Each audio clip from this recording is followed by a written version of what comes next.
need, especially right now. So we couldn't have chosen a better person to have on tonight. We didn't know it at the time, really. I mean, we had originally invited Rohan to come on and talk to us about cryptocurrency, which is something that I don't know a lot about. I know some of the other volunteers don't know a ton about it. And so it was our topic of choice for the month, but with everything else that's going on and coronavirus hitting us in the middle of all this, Rohan's been working with Rashida Tlaib's office, putting together the emergency relief bill. It's called Automatic Boost to Communities Act. And you guys have probably seen the hashtag Mint the Coin trending on social media this week. So that's something that we're gonna get to hear more about tonight too.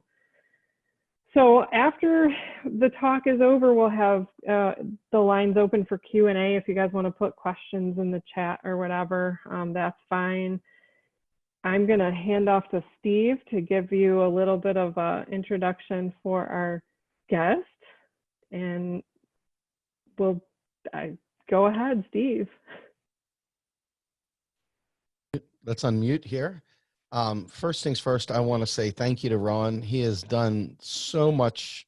It's just unbelievable how much this guy has done. He's a world traveler. He leads an organization. He has to keep high company to impact things that, you know, we oftentimes want to be angry and we want to say things and we want to let our feelings be known, but Rohan has to deal with the people that are actually pulling the strings. And, you know, I'm always amazed at the company he keeps and the influence he wields. He's incredibly eloquent, and he's incredibly giving of his time as well, which is just astounding to me, the stuff that he accomplishes. Rohan is somebody who I've known now at various levels for almost 10 years, maybe more than 10 years, if you go back to the beginnings of some of our Facebook chatter. And it's over the last 5 years, we've developed a relationship and a mutual respect. And I've really, really appreciated his tenacity and his ability to bridge together some of the most brilliant people I've ever come across. So his time with us tonight is not to be made light of. I mean, this is an incredible opportunity to be around a man who I have just more respect than you'll ever know. And he's singular. He has lit the lights on my knowledge on so many moments. I mean, there's been so many key connecting points that he's been singularly responsible for bridging. And so it's with that I want to tell you, you know, Rohan is the president, CEO, founder, et cetera, of the Modern Money Network. And he has known Stephanie Kelton before she was Stephanie Kelton. Probably knew her when she was Stephanie Bell, for all I know. I mean, he's been around forever. So with that, Rohan, thank you so much for joining us tonight. And I can't say enough good things about you, man. Oh, thanks. Well, thanks for having me. And, you know, mutual. It's always great to be here. Always happy to support Real Progressives. And, you know, once again, it's been a kind of ongoing partnership, and really appreciated all of Real Progressives holds, particularly at the last conference. And we haven't done a good job of following up with all of the post-conference editing of the videos that you all put the heavy work in and getting those up. And I apologize for the delay on our side. We're just trying to juggle things, but it hasn't been forgotten and it hasn't been dropped. But I really appreciate all the work that you all put in to get those videos working and edited. And I look forward to when we can have a big announcement of all of that in the upcoming months, and you know, the ongoing partnerships in the future. So thanks, Steve, and thanks everyone for making the time on a Wednesday night. I don't know if it makes sense for you all, given everything that's been going on, if maybe I start by explaining a little bit about the Tlaib bill, and then sort of it actually nicely dovetails into the currency work at the end. But maybe I could kind of give a short introduction about that. And I don't know how much time you guys want to spend on that, but I can answer some initial round of questions on that before going into the broader digital currency conversation. Does that sound okay for you all? It sounds good to me. Yeah, okay, great. So basically, to start with, and as a bit of a preamble, this bill I've been working on with Rashida Tlaib came as a result of some other work I've been working with her office on regulating stable coins, which are a form of digital currency.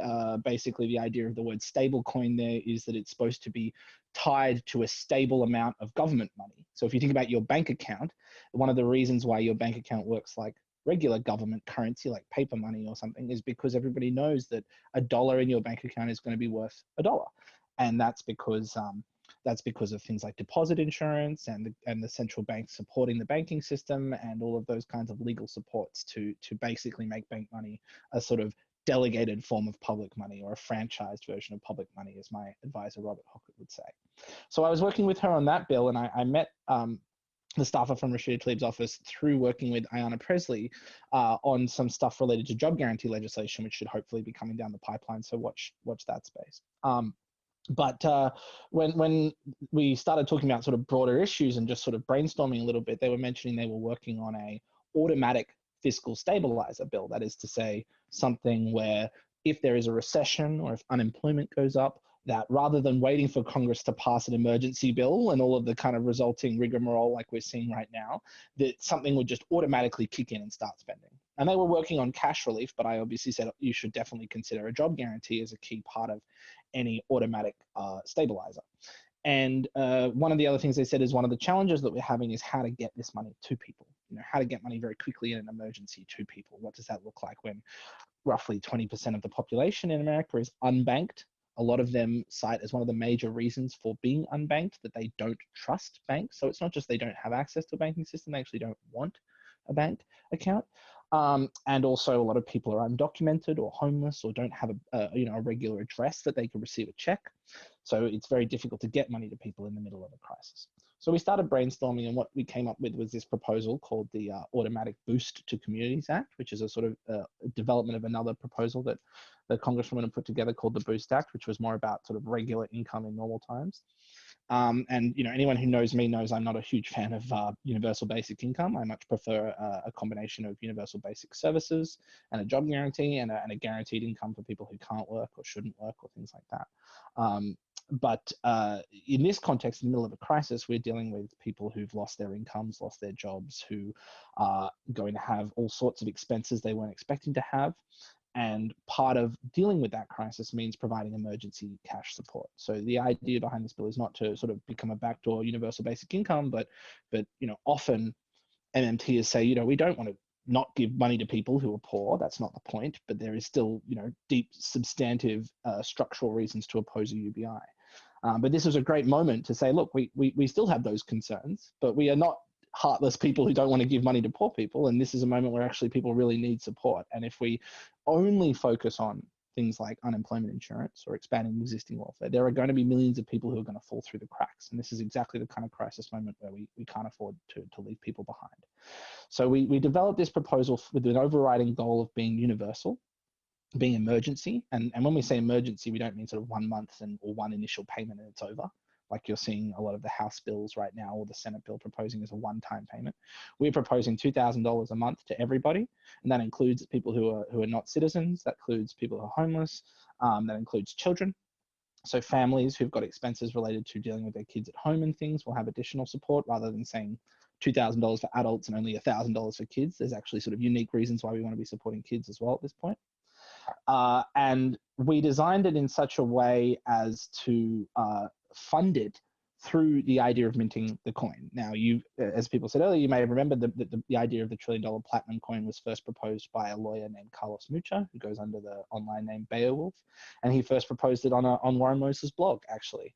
And it was designed as a legal kind of workaround to the debt ceiling during the debt ceiling crisis, as a way of saying, actually, the government doesn't have to default, even if the Republicans won't agree to a budget bill, that the payments can continue to go out, even with the existing silly budget laws that we have that say the Treasury can't, run an overdraft on its account. And MMT knows that those are just silly accounting rules. They're not sort of some fundamental constraint. But the idea of the coin in that context was to provide a legal workaround so that the government didn't have to either default or violate the Constitution by ignoring the debt ceiling or anything like that. I actually wrote a long paper on it. It's quite dense. It's a law review article called Administering Money, Coinage, Debt Crises, and the Future of Fiscal Policy, which is coming out. You can find it on SSRN if you're interested. And when the time came to look at this proposal, one of the things that we saw was that Maxine Waters, the House Democratic chairwoman of the House Financial Services Committee, which Representative Tlaib, Representative Ocasio-Cortez, Representative Presley are all members of that committee, and they do things like oversee the Federal Reserve and deal with various forms of financial regulation. Maxine Waters had proposed a much larger relief bill that includes things like, debt relief, expense relief, support for state and local governments, all of which are very important for this crisis. But she had included the concept of money-financed fiscal policy. And those words were sort of a big kind of opening for us, because actually when they said money-financed fiscal policy, what they really meant was that the government would issue treasury debt like it normally does, and the Fed would buy up that debt. And from my point of view, that's regular kind of quote unquote debt financed fiscal policy plus some QE, quantitative easing. So what I said to the staffers was, actually, if we wanted to do real money finance fiscal policy, the Treasury has the legal power right now to issue its own coins, and it can fund fiscal policy directly. It doesn't need to rely on the Fed. It doesn't need to sort of go begging with its hand out, or we don't need to say the Fed is supporting the Treasury, or sort of lending its balance sheet to the Treasury, or that some people like to call cash transfers to people helicopter drops, because they think of it as a monetary policy tool, something central bankers do rather than something the fiscal policy administrators do. And so the idea of using the coin here was not because it's sort of economically any different from regular deficit financing. Every MMTer knows it's all the same thing, whether it's government bonds or government cash, the same effect on the economy. They're all net financial assets. But the effect is to make very clear to the public that we are not relying on the Fed. We are not going into debt to our grandchildren, and we are not going to deal with any of this bullshit, frankly, about how you're going to pay for it. And what we saw in 2008 was right after the crisis, right after the depths of the crisis, there was a big backlash. There was the Tea Party. There was the Simpson-Bowles Deficit Reduction Commission. And these were a kind of reactionary response to all of the spending that occurred in the crisis. And you saw these people talking about, we've added trillions to the national debt and all of this kind of stuff. And obviously, as MMT, that stuff is stupid, but we didn't want in this crisis moment for it to be more fuel for those reactionary right-wing movements. And while I would love for everybody in the whole country to suddenly understand the difference between debt, the difference between debt money is not that real. In reality, we haven't won that fight completely yet. We haven't sort of declared victory and can move on. And what the coin does is provide a very simple, clear, publicly understandable idea. And it comes with a hashtag, it comes with an online movement who can back it up, to explain to people that this is real money financing. It's not Fed-supported financing. It's the Treasury using its own intrinsic money power, which the Mint has had since the birth of the American Republic. The Mint is the oldest monetary institution in the United States government. The Treasury financed itself long before the Federal Reserve ever came into existence. So often people who don't understand MMT will say that the Fed is the entity that creates money. But of course, at the very least, the Treasury and the Fed have always shared that authority and shared that power within the institutional structure of the US government. And the point is to make it as simple as possible. So in the same way as we made it as universal as possible, when we say everyone, we meant everyone. We made this as simple as possible in terms of the financing. And of course, it's not like we're talking about a 10-ton coin of platinum or anything like that. The metal is irrelevant. The token is irrelevant. But it's very clear to people that this is not about borrowing from our grandchildren. This isn't about some complicated institutional interplay between the Treasury and the Fed. This is about as simple as we can get. And the idea of doing this was to kind of open the door to this larger discussion about other things. We could fund other things as simply as we fund it this way. MMT would say we already are funding it that way, but that doesn't mean the institutional structure we have today is particularly well designed or very clear to people. And if I sort of said the straightest way to get from point A to point B is a straight line, And somebody said, well, actually, what if we kind of go around here and then back down and then over here and then up into this corner and then turn around a few times and close our eyes and jump into a hole? You'd say, well, that's silly. Why don't we just go from point A to point B? And this is an example of trying to do that in a very simple way without sort of making our enemies have more ammunition to say this is violating Federal Reserve independence or any of that kind of crap. I'll go into how the money is going to be distributed because that gets into the digital currency in a second. But before I do, I just want to make one more point, is that this is designed as emergency cash relief, but this is not at all intended to be a one sort of bullet to fit everything. There are a huge number of additional support services we need. We need expanded unemployment insurance, like Senator Sanders has been fighting for. We need expanded welfare benefits in general. We need a moratorium on rent, on credit card payments, on student debt, on healthcare payments, all those kinds of things. We need national healthcare. We need a job guarantee. But as Pavlina Cheneva has been arguing, we need a real kind of mass mobilization and restructuring of the whole economy on the other side of this crisis. We can't simply try to fix it with one policy or even just with the immediate response to the crisis. The other thing about that, and we put it in the bill, is that this should be accompanied by long-term progressive tax reform, so as to ensure that the rich who don't need these checks or these prepaid cards that I'm going to talk about don't simply get more rich at the back end. But one of the reasons why we didn't focus on kind of means testing it or only giving it to the most needy at this point is because in the middle of a crisis like this, the most important thing is to get it to everybody. And the minute you start talking about giving it to some people and not others, you are going to cut some people out. Some people who need it are going to fall through the cracks. And from our point of view, there is going to be a need for a massive reckoning on the other side of this crisis in terms of wealth and income inequality and in terms of the power structure over the economy.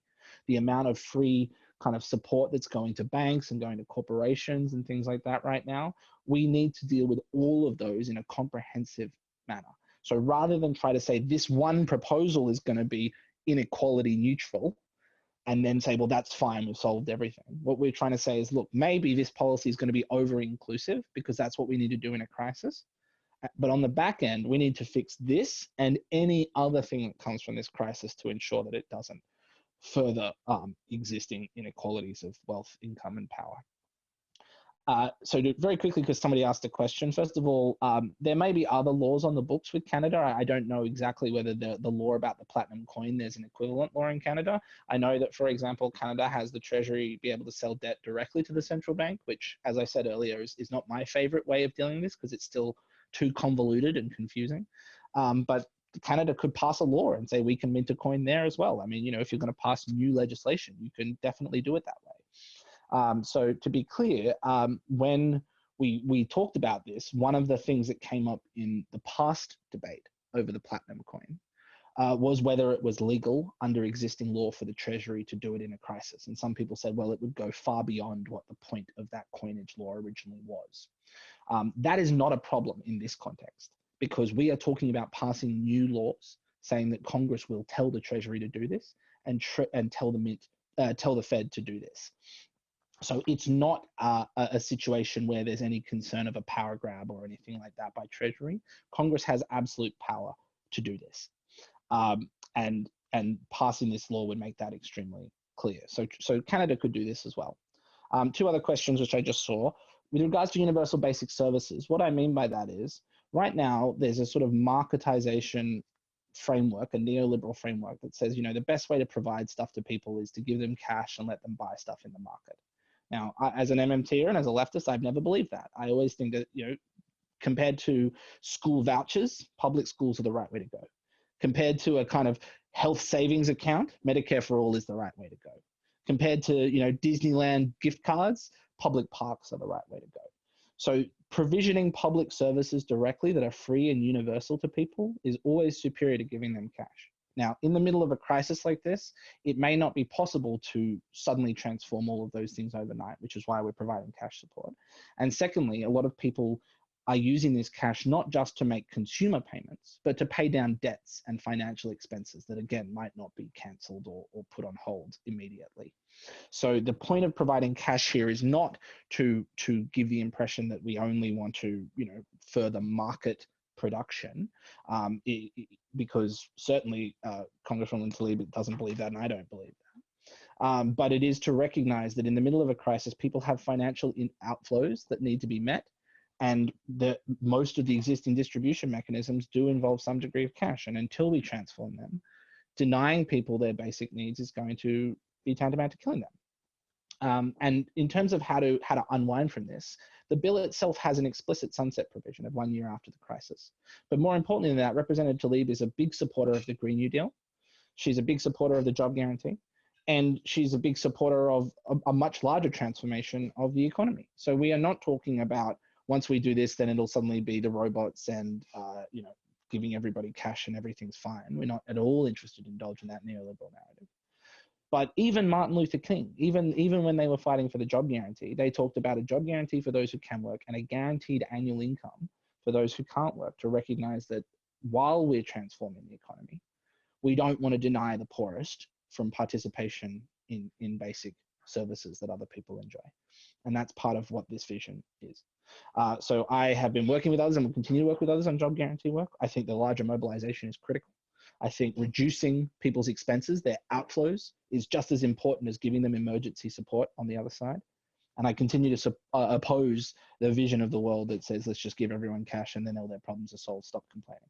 But the context of this, an emergency cash program is definitely a needed way to support people especially who would be falling under the cracks of these other proposals. And what you're seeing right now in the House bill and in the Senate bill and the President's bill is that it only includes citizens and lawful residents. There's very little evidence that it can actually get to the people who are homeless or at risk. There was a New York Times article that just came out that said that even the House Democrats are saying right now that the checks that they're going to mail out to people will take 4 months to get to people who don't have a bank account. And think about that, 4 months from now, if you're struggling right now and in 4 months' time, you're going to get a $1,200 check, that's supposed to be relief for you in the middle of this crisis. So one of the things is that valuable about this is that it allows us to say very clearly that we aren't hating giving poor people money, but there is a difference between that and UBI. And we have the moral high ground now. We are the ones who are providing the most generous emergency support right now. And what we can do is say to people, we need to do this now, but when we get out of this crisis, we need something much more transformational. We need the Green New Deal. We need the job guarantee. We need universal basic services. And we have the moral authority at this point because we were there when it mattered in the crisis. So to go to the distribution mechanism, and feel free to ask questions along the way. That might be easier than to stop and take a lot of questions, unless up to you, Steve, unless you think it's good to take a break now before I get into the distribution mechanism. No, I think you're going good. We get something over there in the chat window. If we want to take a quick second to answer it, that's fine too. I'll leave that up to you because your flow is important. I want people to capture. Yeah. Well, I can't see that because I'm seeing you right now on the screen. So if you want to, I can take my camera off. Yeah, I don't know if there's where I would find that in the chats. Okay, here. Okay. So in terms of how the proposal gets passed, I mean, let's be realistic. Donald Trump is probably not going to support something that comes from Representative Tlaib, of all people, unless the public pressure is overwhelming. So the way that we get this passed is the way that we push for everything, is we mobilize, we demand, we force people to care, and we show that this is the only morally acceptable way to provide universal relief to everybody, because otherwise we won't be able to help everybody and people are going to fall through the cracks. Somebody asked what about the bill number. We are actually working on a specific bill right now, and we're going to be in the next few days. It'll probably come out. But this was a policy proposal, which is the first way you kind of go along the way to getting the specific bill language, because there was a lot of like internal bills flowing around from Maxine Waters, from Nancy Pelosi, from the House Senate Democrats and things. So it was always, sometimes that stuff gets merged together. Other times they say, we're not going to go your direction, but if you want to propose your own bill, you can. And that's looking like the way to go here. So in terms of the way to distribute it, we looked at, for example, giving checks to people or using direct deposit. But the problem is that, again, 20% of the population don't have bank accounts. A lot of people don't have permanent addresses. A lot of people don't have a tax number, or even some people don't have a social security number, particularly undocumented people. So if we started from any of those positions and tried to work our way outwards from there, we were going to leave a lot of people behind. So the way that we thought that the easiest way to get money to people was to give everybody a prepaid debit card. These cards are administered by the Treasury's Bureau of Fiscal Service. They're currently used for things like EBT cards and SNAP cards, but you can design it with different rules. So this would have no restrictions on what it can be used to purchase from. It would be something that wouldn't be monitoring what people were spending it on. You could take it all out in cash. We included a provision saying there'd be no interchange fees, so that banks wouldn't be sort of making a field day or charging a bunch of money on it. So a lot of these things is a lot of the way that we designed it was to basically make it as close to cash as possible. So if you think about, with SIM cards, with phone SIM cards, people can either get an account where they have to give a bunch of information, or they can buy a prepaid card. And if they give a prepaid card, they often don't have to give as much personal information. So the idea here is for people to get these cards and to have the mechanism by which we distribute them to be as simple and as limited in information gathering as possible. So we decided to try to have a list of people who are eligible that includes IRS data, Social Security data, but also every other relevant government agency, including state DMVs, but that database would only be used to monitor whether people had received the cards, not anything else, and would be destroyed at the end. It wouldn't be shared with any other government agency, so it wouldn't be part of some big surveillance state machine. And that we would have 3 different distribution mechanisms. One would be to mail cards to people who had mailing addresses with certified mail, so they would have to acknowledge that they received it. The second would be to set up distribution centers at post offices, banks, schools, other government buildings. And again, the idea would be to have as many of these as possible so that there wouldn't be large gatherings of people. And if we get most of the people who have regular addresses, then hopefully the number of people that will need to go and pick them up in person will be relatively small. But if you think about the way it works with voting, for example, the more voting booths that you have, the less lines and queues there are. So the more of these that we could have set up in almost every government, or anyone that we could deputize to run one of these distribution centers, the better. And people would come in and say, okay, here's my name. And you say, okay, we put your name down. And if you say, I didn't receive a card in the mail, and they say, well, it says we sent you one. Well, okay, we'll issue a replacement right now. And if it turns out that there's fraud and things, we'll deal with that on the back end. We're not interested in denying people in the middle of a crisis. There's always going to be some grift. There's always going to be some degree of abuse of a system like this. But in the middle of a crisis, that's not our priority. And if you look at the amount of millions and billions that the people at the top are going to be running away with as a result of this crisis, it's not our focus that maybe a few poor people will get an extra $1,000 or something like that. So the idea, the third prong, in addition to mailing and in addition to having pickup centers, is to actually set up an emergency responder corps. And there are emergency corps around the country that could be, sort of conscripted for this process, to go out and give cards to at-risk communities who otherwise might not feel comfortable coming into banks or couldn't come in, or who don't have a permanent address. So the homeless, undocumented, physically disabled, elderly, those kinds of people. And in the process of giving them their cards, to perform a wellness check on them to see whether they need additional support. And we included that specifically because this system should be integrated with a broader emergency response system, and to recognize that for a lot of people, they are going to need additional assistance, and we don't actually even know all the reasons why people might need that assistance. So setting up this kind of emergency network, a solidarity network of people who are sort of, volunteer, like the way that people in 9/11 volunteered to go pull people out of the building. You volunteer to go to your community, you get deputized. And again, maybe some people will sort of abuse that, but that's not our priority. Most people are good people. Most people will do the right thing and help other people with this system. And if it turns out there are some bad people, we can deal with that on the back end, like we deal with the larger, accountability that will come at the end of this crisis. But in the middle of this, the point is to stop people's bleeding financially and to put the fire out.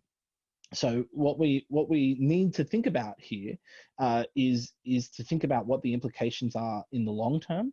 And one of the implications in the long term about this is what we try to give the impression here is that this can function like the seed of a genuine government digital cash system.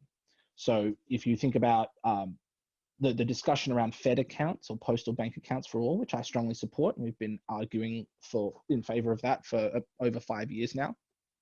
I believe the first time Raoul wrote an op-ed about postal banking was in 2014, and we held a big conference in New York called Rethinking Economics in New York in 2014, when we had a representative from the Postal Workers Union advocating for postal bank accounts for all, and we had Mercer Baradaran, who's been a long-time postal banking advocate. The person who came up with the idea of central bank accounts for all, Morgan Ricks, is a friend of mine, and he supports this proposal. And my advisor, Robert Hockett, has proposed citizen accounts for people as well, which is a similar version.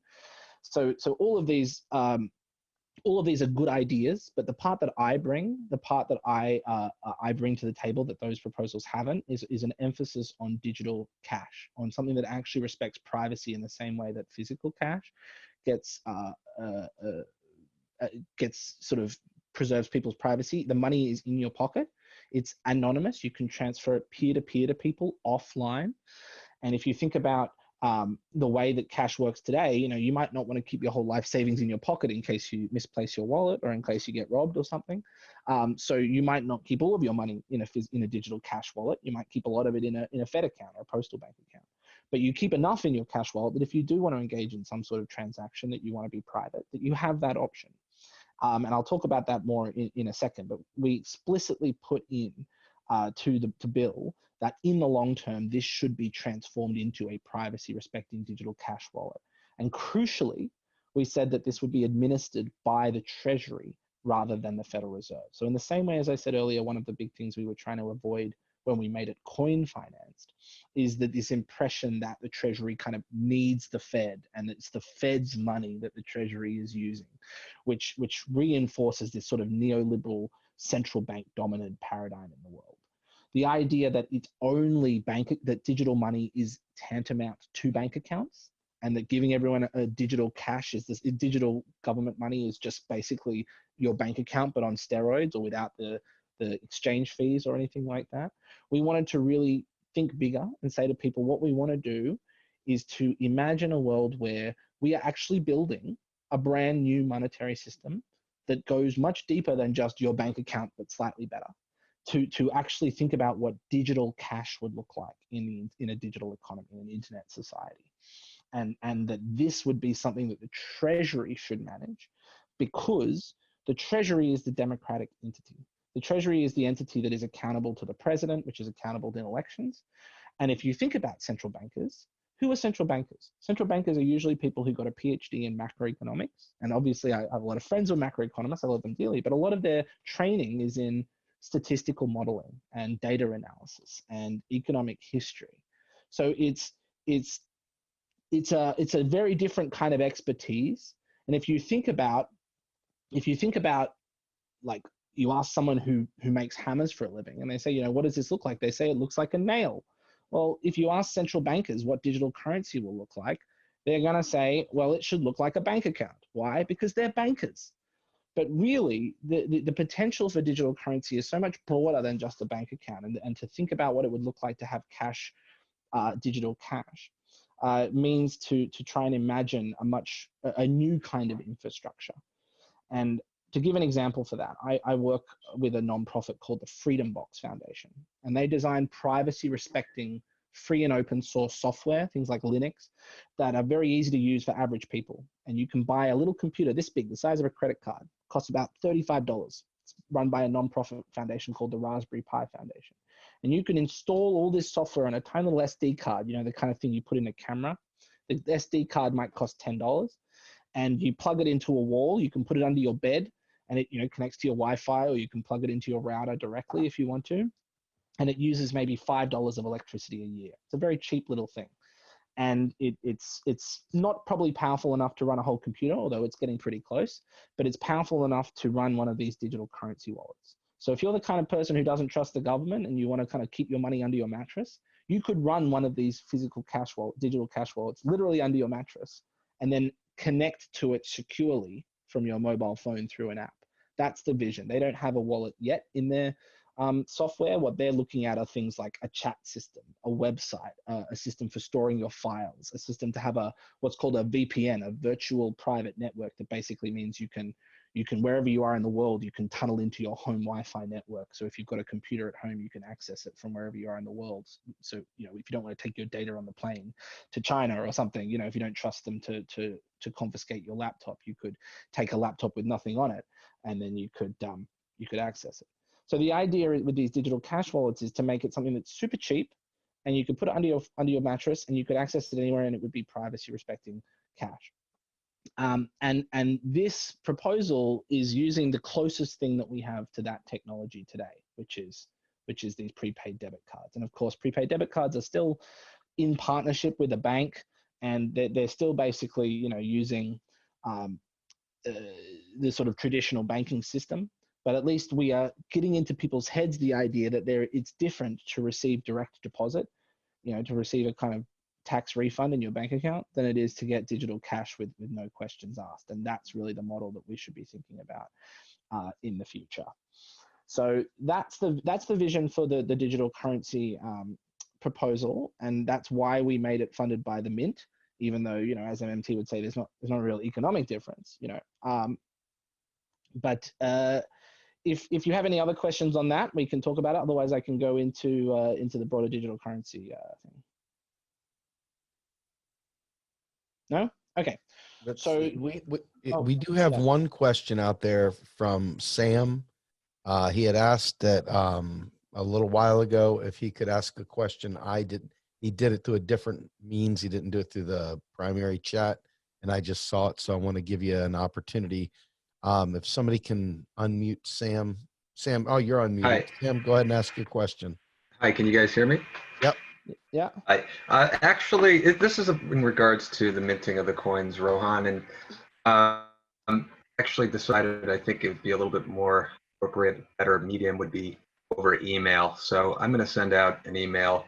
We'll go through the details of my concerns about the minting of the coin as it relates to our proposals. So I'll save it for that. Thank you, though. Okay.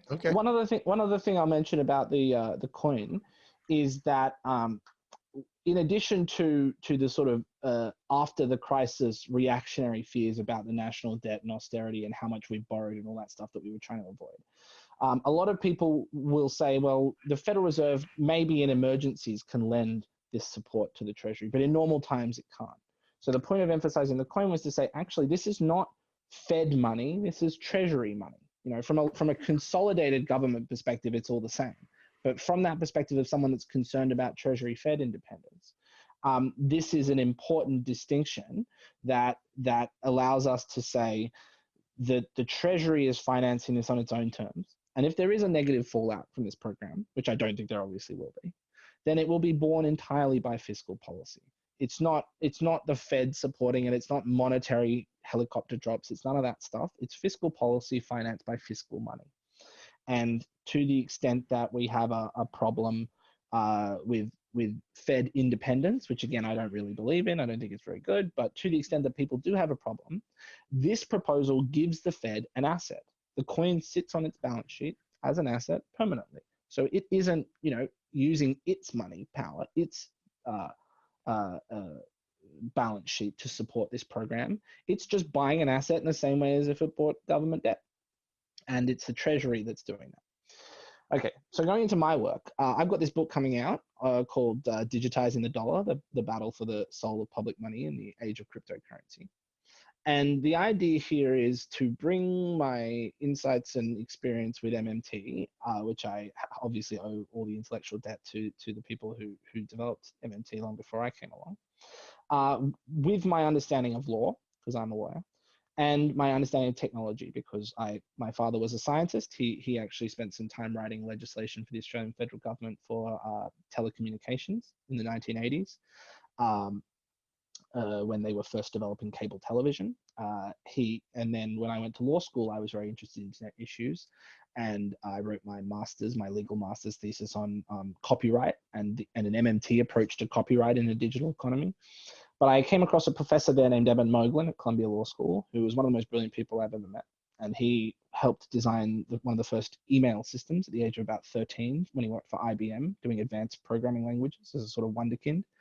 He eventually went to law school and clerked for Thurgood Marshall on the Supreme Court, and then he became a legal professor of history, legal history. He does English and American legal history, so he teaches about 1,000 years of legal history. Anyone who knows legal history knows it's very dense, it's very detail-oriented. He has about 1,000 years of that stuff in his head. But he also continued to be a kind of technologist and a futurist, and worked with a guy named Phil Zimmermann in the early 90s. Phil Zimmermann was the first person who came up with a publicly available version of what was called public key encryption. Now, you might not have heard of the term public key encryption, but you've definitely used it. It's one of the major kinds of encryption that's used to keep financial data safe online.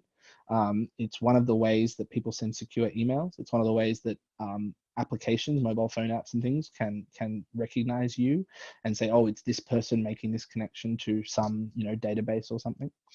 And the idea of public keys is a good way to describe it is like a library deposit box. The old library deposit boxes on the outside of libraries when you kind of time came to return a library book, and you would deposit it from the outside, and then the next day the librarian would come in and go on the inside and open the box from the inside. So the idea is that you could give an outward facing address. Imagine it's a digital address like an email account. You could give an outward facing address where people would know to send stuff to you, but the only way you could access what's inside or what's encrypted is if you had the private key to go with it. So you give everyone your public key. That's like saying, hi, it's me, and you can send stuff to me, but the only person that can open in the back and actually access the stuff that's sent in that encrypted way is the person who has the corresponding private key. So you tell everyone in the world your public key, you keep the private key to yourself, and that way you can let everybody send stuff to you that's encrypted. You could send it to, it could be like a package, but there's a big padlock on it, and you're the only person that can unlock the padlock. So everyone can see that there's a package, but nobody knows what's inside.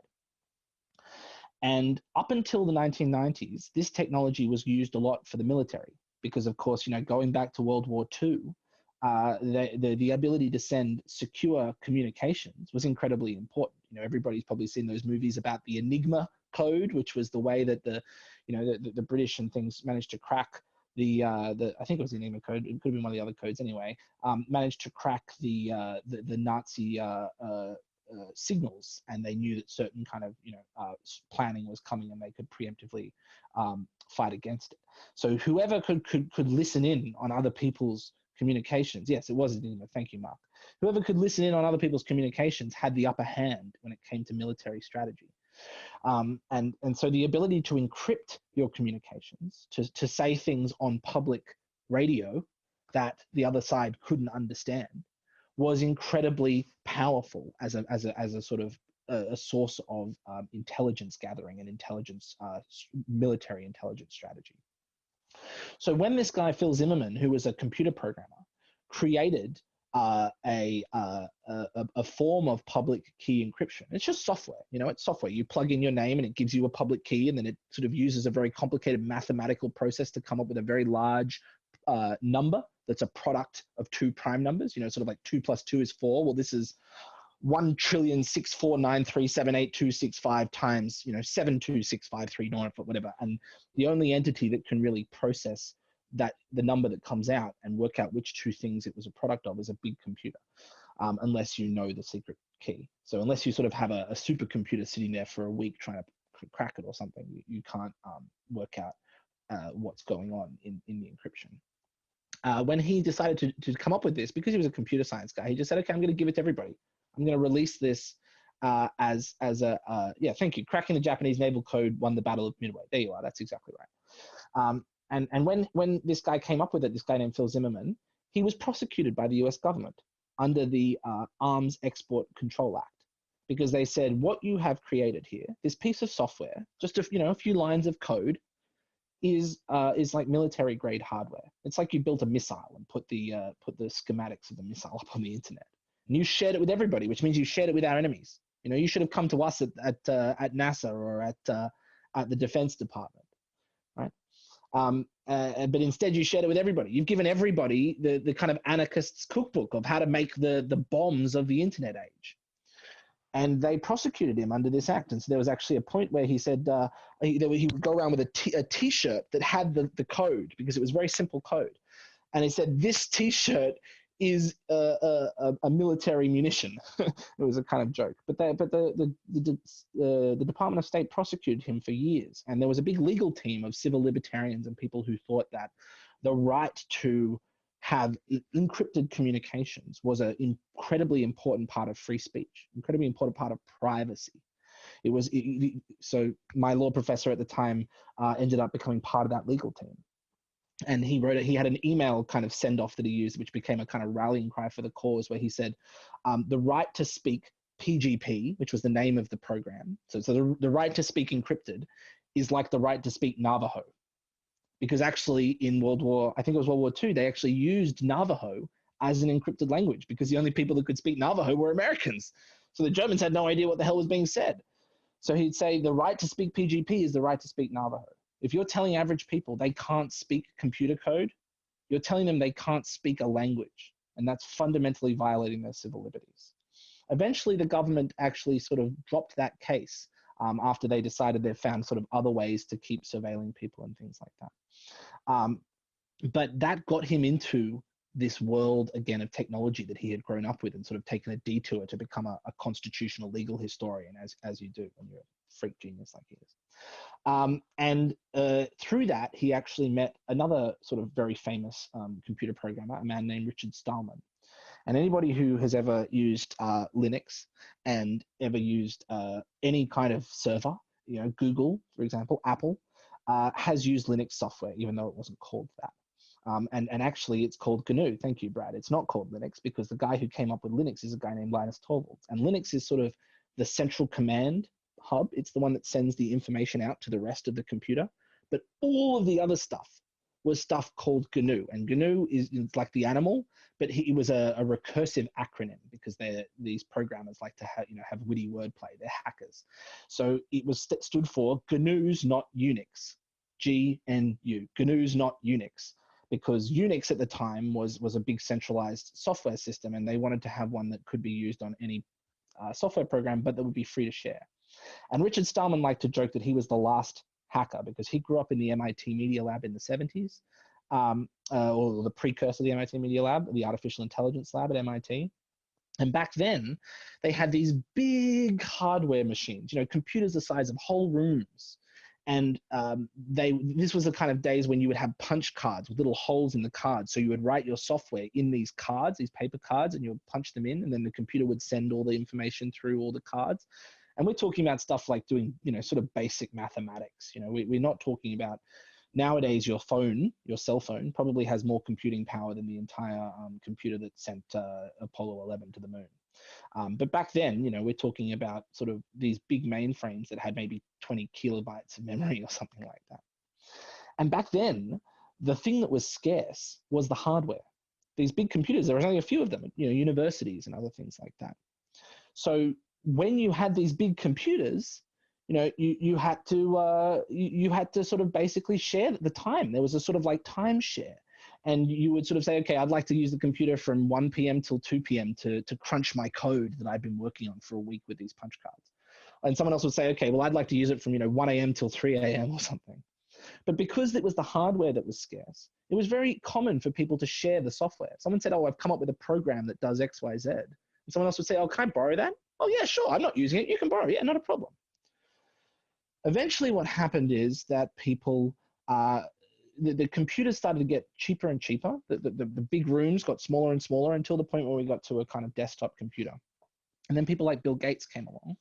And Bill Gates said, we've been developing all this software, and people are just sharing it. And he said, that sounds like communism to me. What about all the hard work that I put in? We should be able to make money off these programs. Otherwise, it's not fair.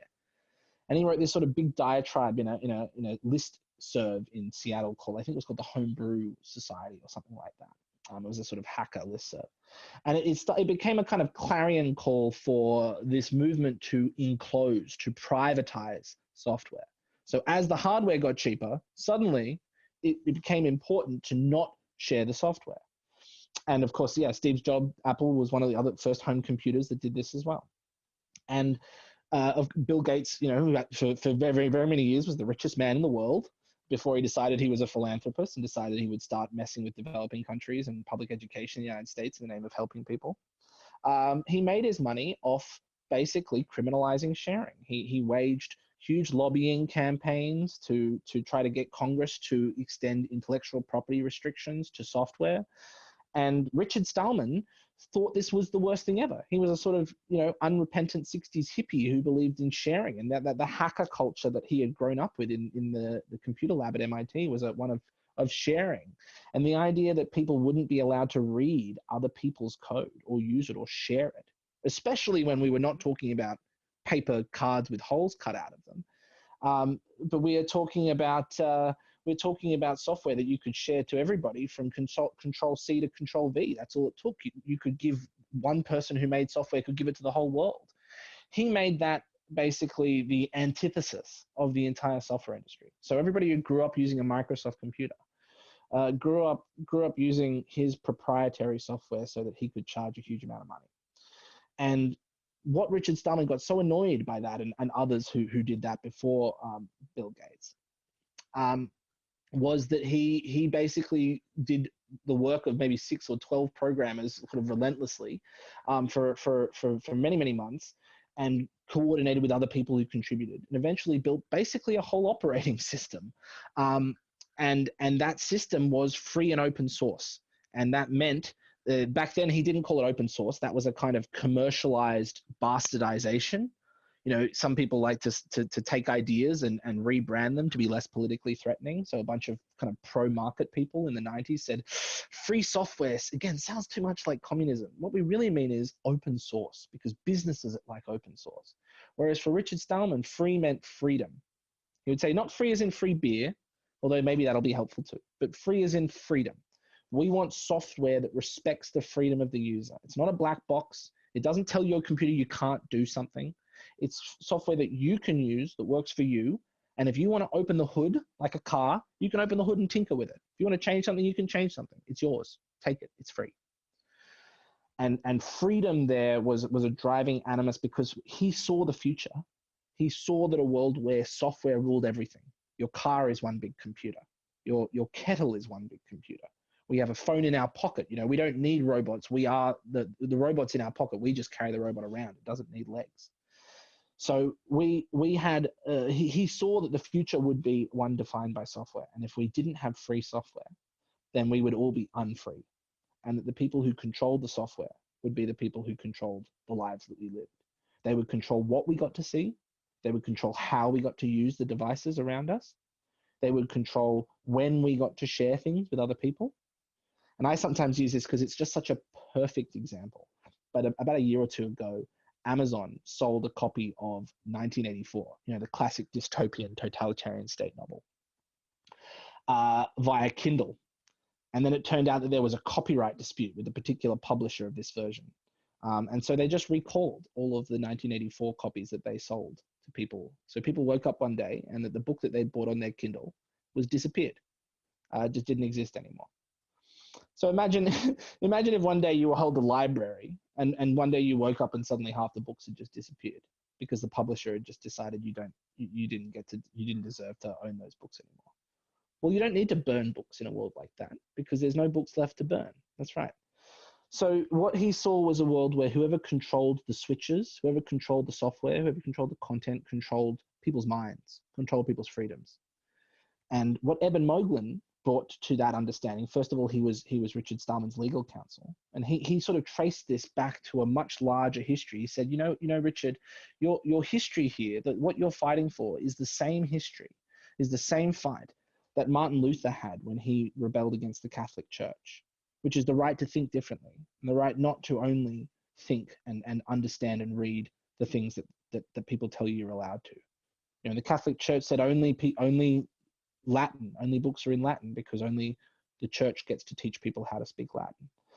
And when people started creating presses in Amsterdam and in France and in England, and they would publish subversive literature, the king and the church would try to shut them down and call them heretics and things like that.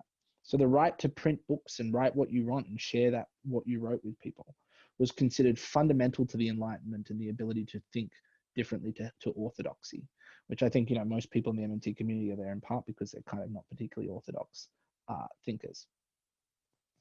And the other sort of example where this started coming to the next forefront after the rise of personal computers was the rise of the internet. And, you saw that in the late 1990s and the early 2000s with the rise of sharing and Napster. And I was probably a little bit young at that point, but only a few years younger. And I remember the stories of even bands that I used to like Metallica, that would use copyright law to prosecute 13-year-olds who had shared their music over LimeWire or over Napster. And they said, you're stealing from us. You're stealing what belongs to us. And what Eben Moglen said is, no, this is information. This is voice. I wrote these numbers down with my computer. I shared them to somebody. You might have created the original thing, but once you shared it with me, I can share it with somebody else. And what Richard Stallman developed was a legal license called copyleft. And the technical name of it is the General Public License, the GPL. And there's been a couple of versions of it. But the brilliant thing of the GPL was that it used copyright law and said, I own this, I made it, copyright law says it belongs to me. And what I'm going to do is, mixtapes are the other classic one. I'm going to get into that one second.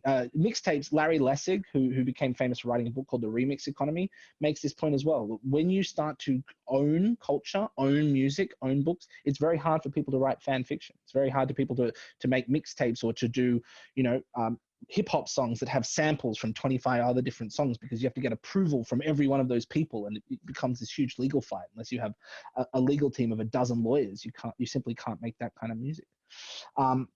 Anyway, to go back, so what they did with the legal license, the GPL, this copyleft, is they said, because I own this stuff, I can determine the conditions under which people use it. So here's my condition. You can do anything you want with it. You can share it, you can modify it, you can use it, but anything you put it into has to be released to people under the same conditions. So he built a virus of freedom, and he said, look, anything you want, use it, but it has to be as free as what you've been given. And that kind of inverted the logic of copyright. It was supposed to be something that created walls, but instead they used it to break down walls.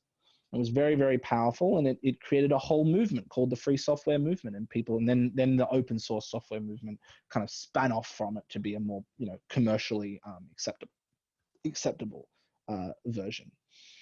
And what that whole vision was a vision of trying to give people as much control over the devices and the technologies that control their life. And when I came to law school, I didn't really know that much about my computer. I used an Apple computer because it was sort of pretty and easy to use, and it made me feel like I was, very kind of slick and aesthetically fun. But Apple computers take away all your choices. They tell you, we've got this under control. You don't have to think. Just press this one button. You don't have to have choices. You don't have, everything is just so perfect. You don't have to think about it. And when I first started hearing about this technology, and Eben would say, don't use Facebook. Facebook steals all your data. They control you. Don't use Google. They're bad. They don't care about you. They steal your data. And yeah, it is elegant. Apple is extremely good at aesthetics. That's one of the way that it's seductive. Eben likes to call Steve Jobs the king of the undead, because like Dracula, he's so seductive that you want him to bite your neck, and then you're under his spell forever. And he uses his beauty in that way. He said he was a brilliant artist and a moral monster. But basically, when I first heard this stuff, I was very resistant to it. And I said, well, God, that sounds like a lot of work. Do I really have to learn about computers? Well, if people are taking all of my data, well, what have I got to hide? I guess fine. They know everything I know. They can read all my phone calls. My texts. They can hear all my phone calls. They can see all my emails. Well, I got nothing to hide. Who cares? And he said, you're wrong. For two reasons. One, you do have things to hide. Everybody has things to hide. But more importantly, when you give up your email, you're giving up everybody that sent email to you. When you give up your text messages, you're giving up everyone that sent text messages to you. Privacy is not about you as an individual. That's the neoliberal individual mindset. Privacy is like the environment. When you pollute it, when you degrade it, you degrade everybody's. And when we have a world where authorities, whether they're massive corporations or governments, they can hear everything you hear, they can see everything you can see, they can know exactly how you think, then you don't have any freedom. They'll use it to start selling you ads, but whether you're the Chinese Communist Party, the American government, the next thing they'll do is start controlling how you think. And then if you start to think a little bit different, maybe you get deleted along with 1984. And it was very scary for me to come across this, and I resisted it. I said, oh, this is too much. You know, no, you're just being extreme. You're being hyperbolic. And he said, I lost 37 members of my family in the Holocaust. And next time they come for the Jews in Europe, and they will, they're going to get every single one.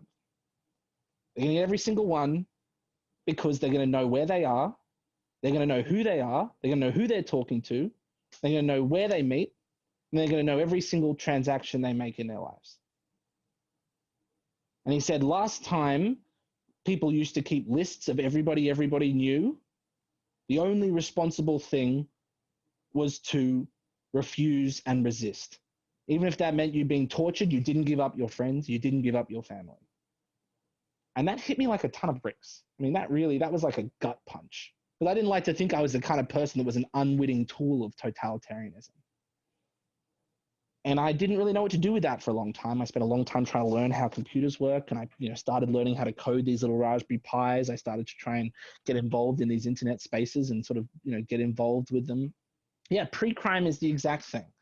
There have already been cases right now where people have used people's Google search history as prima facie evidence that they were going to commit a crime. Someone Googles how to make a bomb or something, and they say, look, there we are. Well, you were just asking a question. It's like if someone goes to the library and says, hi, I'd like to read a book, and they'd say, okay, I'm going to report that to the secret police. Just put it in your file that you've read this book. And one thing I've actually found through this is that librarians are some of the most ardent defenders of privacy because they know how important it is not to keep lists of what people read and share them with other people. There's a woman I want to give a shout out to because she's fantastic. Her name's Alison Macrina. She runs the Library Freedom Project. She's a real inspiring activist, and I highly recommend you all become familiar with her. And the Minority Report movie, the Philip Dick novel Minority Report, it's right. It's about pre-crime. The minute you can start to build a profile of people, of who they are, the kinds of things that they like, whether their blood pressure goes up a little bit when you start to hear talk of certain things, then the next thing is to say, well, we don't actually need to wait for them to commit a crime. We have an algorithm that says they're 98% statistically likely to commit a crime, and that's good enough for us. That's reasonable doubt. They haven't committed it yet, but they will. And that's the point at which whoever controls those algorithms controls everybody's freedom. So when I started thinking about this, I thought, well, I wasn't a coder from the age of 13. I can't build whole computer systems like Richard Stallman. I haven't got the years and years of experience at the real guts of intellectual property law. How can I help? And I looked around. I thought, okay, well, actually, there's this move to digitize money. That it started with Bitcoin. And after the global financial crisis, it actually started 30 years earlier with hackers who did care about privacy because, again, they saw the future and they wanted to build privacy respecting cash. But most of them were such libertarians or anarchists that they didn't want to think about government money. They hadn't internalized the MMT point that money is always kind of public. So they were thinking, if I can just build a digital private cash instrument like Bitcoin, then as long as that's private, we'll be fine. But once I realized that that was an important area, I realized that we need to combine that with MMT's understanding of public money. We need to think about what public digital money would look like that actually respects people's privacy. And I started focusing on this back in about 2013 because it came out, it started coming through countries in sub-Saharan Africa that didn't have developed banking systems. They used people's mobile phones as payment. And they originally did it with mobile phone airtime, like air minutes. And if you think about the MMT story says that it's taxes that drive the value of money. Well, if you have air minutes, well, your air minutes are like tax credits for your phone. And the value of those air minutes is because you can pay your phone tax with them. So the minute that they started giving people the option to send each other minutes, people in areas that didn't have banking systems but did have mobile phones started trading mobile phone airtime as money. It was the closest thing they could get to digital cash. And the minute that the telecom companies realized they wanted a good thing here, they started edging into the banking system. They said, we love to collect people's data. The data is the oil of our economy. The more data we get, the more we can sell ads, and we can build profiles of people and all these kinds of things. We can sell it to governments and security services and intelligence agencies. So like using cigarettes as cash in prison. Well, you need to pay your nicotine addiction tax, right? So cigarettes are valuable. But what happened is that the telecom companies came into these places, and once again, Bill Gates was a big figure in this. The Bill Gates Foundation, under the guise of helping the poor, and helping financial inclusion, he brought in giving people mobile phones. But what it's really about is these telecom companies and these banking companies that say, well, the minute we get you plugged into the matrix, the minute we get you jacked up with electricity, so you're not using physical cash, you're using our mobile phone count systems, then we can monitor what you're buying. We can monitor where your money is going. We can do these big maps of all the data flows, and that's more information for us. That makes our algorithms smarter, and we can work out how to target microcredit to you and all kinds of products to you and those kinds of things. So what started as this sort of, beware first world philanthropists bearing gifts kind of thing, eventually made its way to first world countries. And we saw Bitcoin, and then we saw things like Libra, which my colleague Raul Carrillo has been fighting now in DC with Americans Financial Reform and Demand Progress. I sort of saw, well, okay, it's going to go through private companies. It's going to be Venmo and it's going to be PayPal, but eventually it's going to get to the government. The government's going to realize that they want to control this. The private sector is always the tip of the spear, but then the rest of the spear is the government.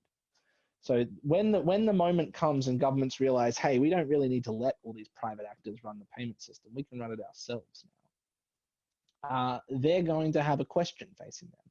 And that question is, do we get to see everything all the time forever? Do we get to turn off people's bank accounts when you're a bad citizen? Or do we get to take money out of your account when you have taxes you haven't paid, even if you don't want to give it to us? Or are we going to have something that still works a little bit like cash? You can put it under your mattress, and if they want to come and take it from you, you can get a bloody search warrant. That question right now is a question that's being answered behind closed doors by central bankers. Because those central bankers are saying to themselves, well, what do we want? Well, we're bankers, so what do we digitize? Well, we'll have digital bank accounts. They don't care about cash. Cash is for poor people. They care about financial accounts because that's what their financial market participants use. And when, if you think that Jay Powell, the chairman of the Fed, is going to be the civil liberties, defender of last resort, he's going to be the guy to stand up to the NSA and the CIA and the FBI and every other data collection company and the Facebook and say, no, you can't collect all of this data. If you think he's the champion, I think, we have a difference of view of how powerful that's going to be. What we need is to make this moment we're living through, because we're going to be the last generation that's going to remember what it was like before this new technology. In the same way as the people who are living now are the last generation that's going to remember the world before the internet, we're going to be the last generation that remembers what it's like to live without digital currency, government digital currency directly in our wallets. And either we're going to think of that as something that's private, or we're going to think of it as something that's constantly surveilled. And people will get used to it if it's constantly surveilled. But they'll just be that little bit less free. They just won't say that thing out loud. They just won't think that thing out loud. So I don't think, so someone said people think Gmail is free. Yeah, well, Gmail is, you don't pay any money, but what you pay for is spying all the time. That's what you get. You get a free email account at the cost of spying all the time forever. Imagine, Moglen likes to use this line. He said, imagine the KGB came to you and said, I'll give you a free email account, but we get to see everything. Would you call that free? Probably not. Imagine if the Stasi said, hey, we'll give you a free a mobile app that you can make payments like Venmo. And you don't have to pay for it. There's no transaction fees or anything, but we get to see everything. We'll see everything forever, and we'll put it in your private file. Would we call that free? I don't think you would call that free. So what we need to think about is a system where it's not just a centralized database. I believe in public governance. I believe in collective governance, but we can't build a single database forever that's so big that the only thing standing between it and all the spies is trust. What we need to think about is a system where it is so that the digital currency goes out, but like cash, you can put it under your mattress, and the only entity that can use it is you.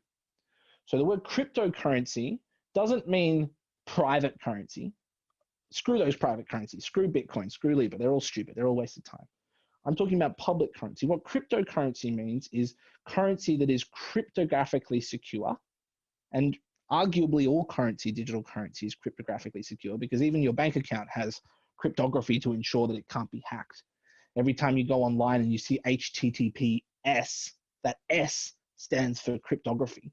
And without the S there, you probably couldn't engage in your credit card payment online. So I don't think blockchain is the future because blockchain is a single common ledger. It's a single common record of all transactions. And the only question is who gets to add to those transactions. But if you think about cash, the beautiful thing about cash is there is no common ledger. There is no common ledger of all cash transactions. If I give cash to you, behind the school on a Friday afternoon in exchange for some weed or something, that doesn't go on any cash, on any cash ledger ever. Yeah, cash is king. I mean, it's cash rules everything around me, right? It's a great song. So what we need to think about and demand is technology for digital currency that works the way that cash works. And that's part of it. Obviously, we need public bank accounts as well. We need to make sure that those are as private as possible. But in the event that we just can't trust that to be enough, and I don't think we can, we can't put all of our eggs in that basket and then hope that that basket will never be broken. We need to make sure that the infrastructure of digital money has cash available. And one of the ways that I make this point is you can create structurally, architecturally, a system of bank accounts on top of a system of digital tokens. So if you think about throughout history, there were two ways of having money. If you read Michael Hudson or Randy Ray, they'll talk about, governments having a ledger, like ancient Mesopotamian temple palaces will have a ledger of who owes what. But the other way was a physical token. One of the people that Michael Hudson loves to cite is Dinesh Shmant-Besserat. And Dinesh Shmant-Besserat was an archaeologist of ancient writing in ancient Near East, 6,000 to 8,000 years ago, the earliest forms of recorded writing. And what she observed was there were these physical tokens that were records of taxes. So if you paid your cow in taxes, they would give you a little figurine of a cow or something, or they'd give you a little square that meant one cow or something. And then when the tax collector came around, you'd give them the token, and that would be proof that you paid you paid your cow. But then to make sure the tax collector didn't steal the tax receipts and screw you over, they started putting them in a clay tube, and they would seal the tube, and they would put on the outside, Rowan paid 2 cows, and there would be 2 cows inside. And then that way they'd say, okay, if we break open this tube and there aren't 2 cows inside, then we know that someone was dipping their hand into the pot between the central temple authority and the outskirts of the empire where we were collecting these taxes. And after a while, they realized, actually, we don't need anything inside the tube at all. The tube itself is a record. Those little markings we put on the outside, we could put someone's, signature or put something in, that marking would serve as proof that they paid their taxes. And then after a while, they said, we actually don't need it to be a tube. We don't need it to be a cylinder. We can just roll it flat. And that was the earliest emergence of clay tablets and 2D writing, was an abstraction of a physical token that served as a tax receipt.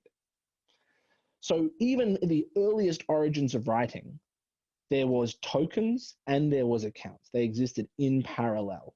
My friend Brett Scott, who was at the MMT conference in 2016, talks a lot about the importance of cash and this sort of importance of thinking about tokens as well as accounts. But to go back to my point, you can have a system of accounts built out of a system of tokens, but you can't have a system of tokens built out of a system of accounts. What I mean by that is, imagine I've got a bunch of paper money. I've got a bunch of $100 bills, and I go to a bank and I put them inside a safety deposit box, physical safety deposit box, like in the movies. And I then tell the bank, bank branch manager, here's a key. Here's one of my private keys. And I authorize you, when I call you up, you can take money out of that and put it in another bank account, another safety deposit box. Okay, he says, fine.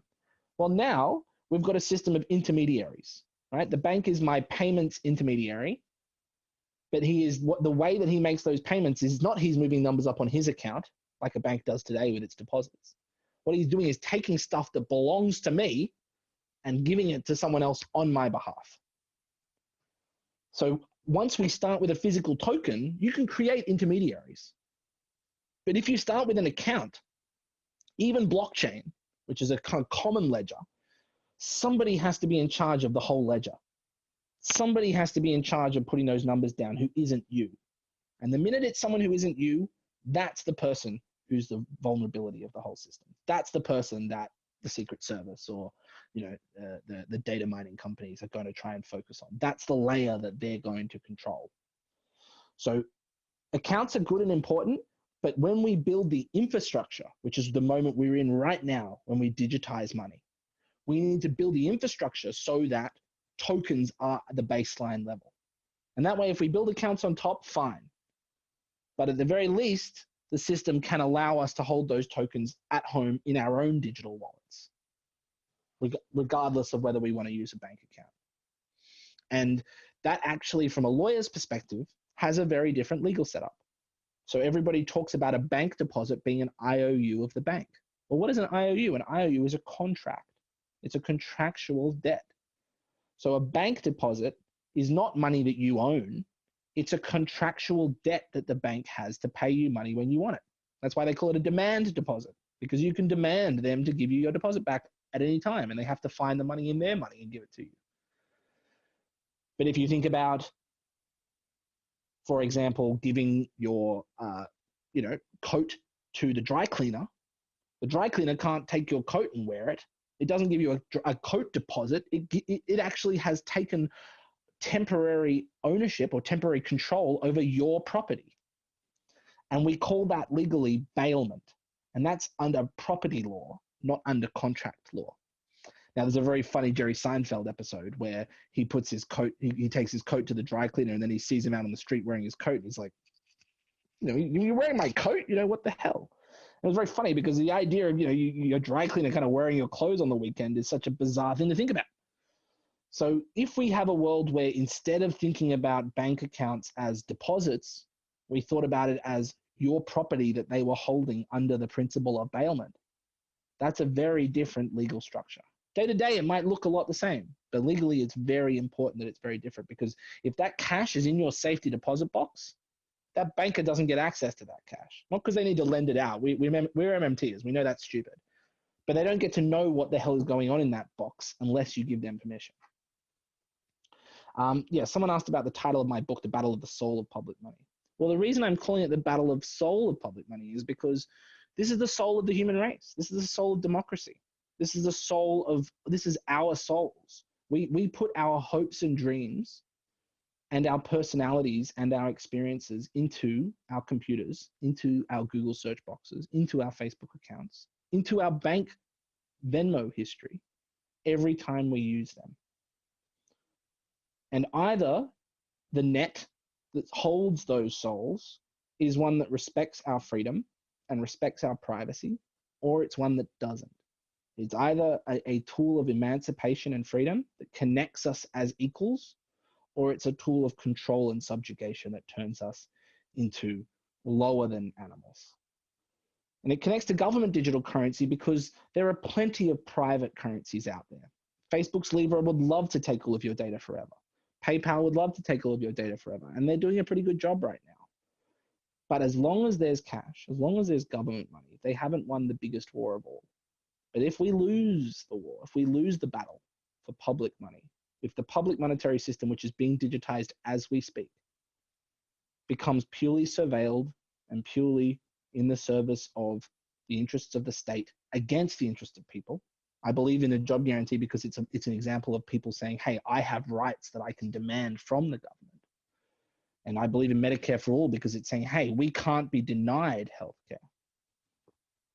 But if it's that the state gets to say, hey, we want law and order and national security, and we don't want anyone to create software that they put on a t-shirt and share with people unless we give them permission. We don't want you to speak Navajo unless we give you permission. Then that is the soul of public money for the next, I don't know how many years. So we're in an inflection moment right now, and it's hard enough to learn about money.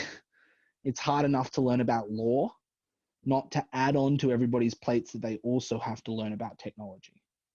But unfortunately, there isn't another choice because those three worlds are all converging if they haven't already converged in a rapid pace. And the fight that we have is the fight for a just public money system that works for public purpose. And that means not only getting enough money to people, but that when we get that money isn't a snitch. That money isn't in our pockets as a traitor. That money isn't reporting back to central command everything that we do. Someone just asked one question, which I missed. So one second, let me just pull it up because I think it's an important one. Oh, the difference between a money system and a payment system. Well, the answer is not much. One of the lawyers at the Federal Reserve, who I have a lot of respect for, even though I disagree with some things on him, named Joseph Summer. He has a great article called "Where is a bank account?" Because his point is that legally speaking, a bank account doesn't exist in any one place. It all depends on the legal jurisdiction of the bank or the bank branch or maybe the server where the computers are held in Utah. There is no one place for a bank account. It exists in this abstract space. But one of the things he says there is money is what payment systems do. And that isn't inconsistent with the MMT story, but it's a little bit of a different emphasis. Hyman Minsky has that great line that MMTers love: anyone can create money. The challenge is to get it accepted. Well, if you accept something in payment, then that becomes money, right? Anyone can create money, but until someone accepts it, it hasn't sort of really become money. I can create $1 million of Rowan dollars, but until someone starts accepting it in payment, it isn't circulating like money. So money is what payment systems do, because whatever we accept in payment has some degree of moneyness. Even if the state's money has the highest degree of moneyness, it's the highest in the hierarchy of money. Anything that we accept in payment can form a money, a kind of money. So I'm sorry, I just want to interrupt real quickly. One of the things about moneyness, I know a lot of people have not read those papers about the hierarchy of money. And so some of this concept of moneyness, I want to stop you because it's such an important point. A stamp has moneyness to it. A coupon at the grocery store has moneyness to it. So in that sense, there's many forms of money. There's very few forms of state currency. Exactly. To make that, I just want to make that delineation. That's all.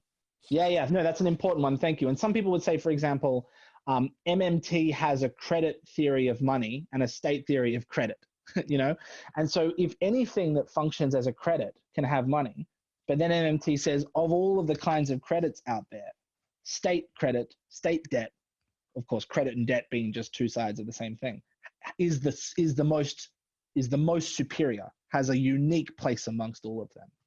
So anything, I use the example, which is also a little bit related to payment systems, of Starbucks gift cards. And why does it have value? Because you can use it to pay your Starbucks debt. You can use it to pay your Starbucks tax. If you need coffee every morning because you're addicted like I am, then you need to pay your Starbucks tax every morning on the way to work. Well, if you can pay your Starbucks tax with with Starbucks gift cards, then it can function like a degree of money.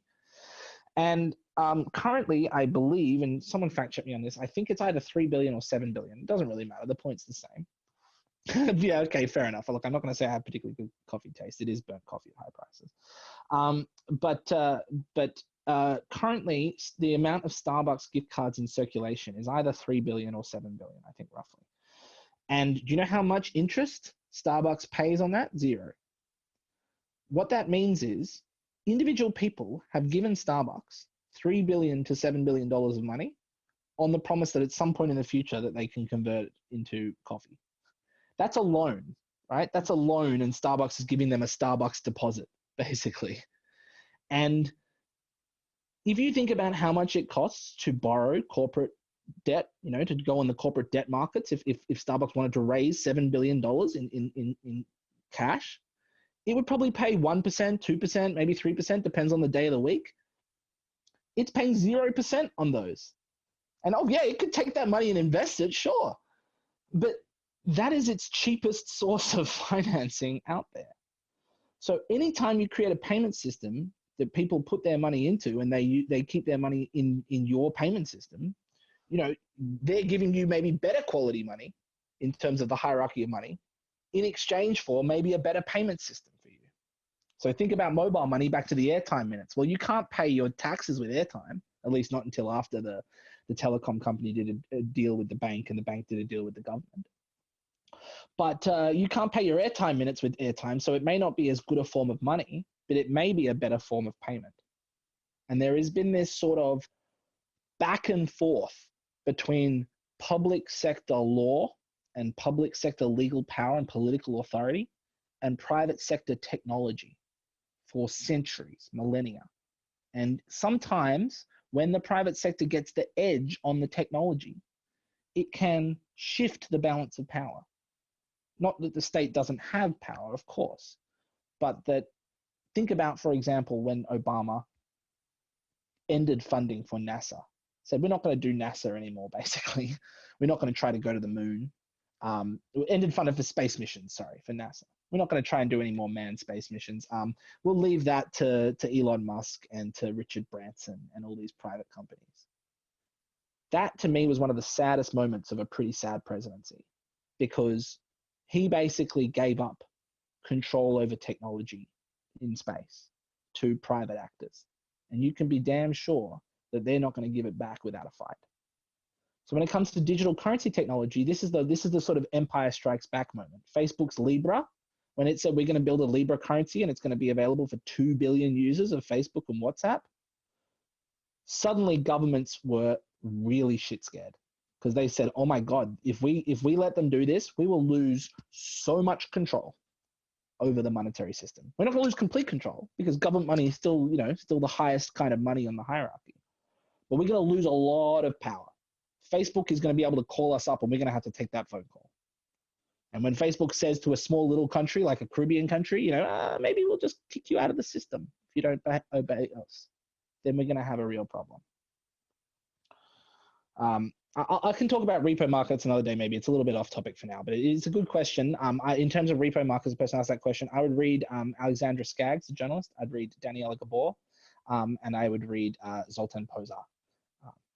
We have Nathan Tanka's episode of our podcast, Macro and Cheese.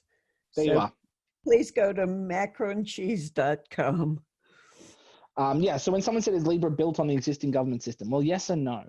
So one of the things that a lot of stable coins, to go back to something I mentioned at the very beginning, when I was working on the regulation, the bill with Representative Tlaib's office on regulating stable coins are using private payments technology, but backed with government money. So you get all the benefits of stable government money, at least in theory, compared to like Bitcoin or something.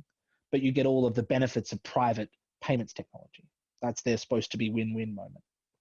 Facebook originally, when it first developed its proposal for Libra, it was proposing using its own unit of account that would be like a global digital currency where you would have your money stored in Facebook Libra dollars.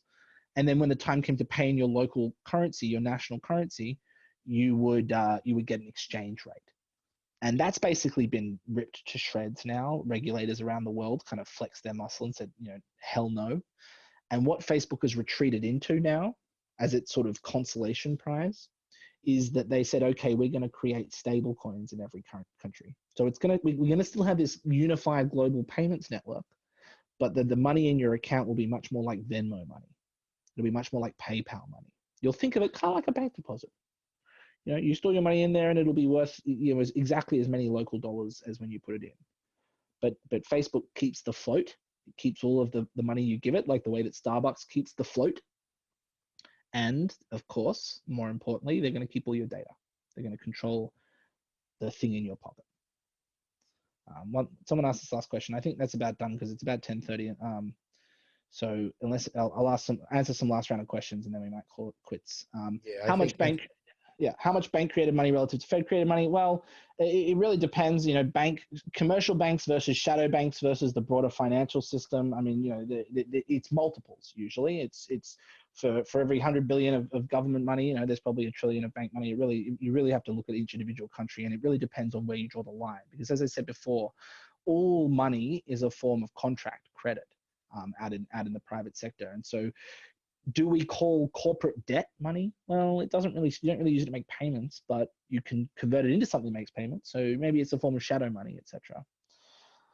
Well, we might have. Someone just said, "I feel like we've lost the battle for public currency." Well, hopefully not yet.